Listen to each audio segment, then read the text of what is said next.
আব্দুর হিসাব এটা বলেছেন, আরে না এটা বলেছেন, আরে না এটা বলেছেন। আসসালামু আলাইকুম, আপনার সাথে আমি তর্ক করতে রাজি নই, গেলাম।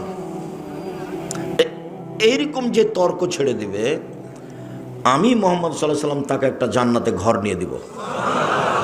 মোহাম্মদ সাল্লাল্লাহু আলাইহি সাল্লাম এই জিম্মেদারি নিয়েছেন, তা ঘোষণা দিয়েছেন। 2, ওবে বাইতিন ফি রাওয়াজিল জান্নাহ লিমান তারাকাল মিরাহা ওয়া ইন কানা মাযে। মজাক করে হলেও কেউ যদি মিথ্যা না বলে, মজাক করে হলেও কেউ যদি মিথ্যা না বলে, আমি মোহাম্মদ সাল্লাল্লাহু আলাইহি সাল্লাম তাকে জান্নাতের মাঝামাঝিতে একটা ঘর নিয়ে দেব। 3, ওয়া আলাল জান্নাহ লিমান হাসানা খুলুকাহু। যে তার চাল চলনকে ভালো করলো, আমি তাকে জান্নাতুল ফেরদাউস নিয়ে দেব। চাল চলন কি জিনিস? কেন চাল চলন তো বুঝি, ওই যে ওকে স্বভাব ভালো, ছেলেটা খুব ভালো, ব্যবহার খুব ভালো, ছেলেটা খুব লুতুবে নরম কথা বলে, ছেলেটা খুব ভালো, এই যে ভালো চাল চলন।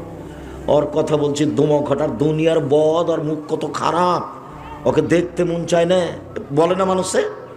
এই যে মানুষ ভালো মন্দ বুঝে, এটাই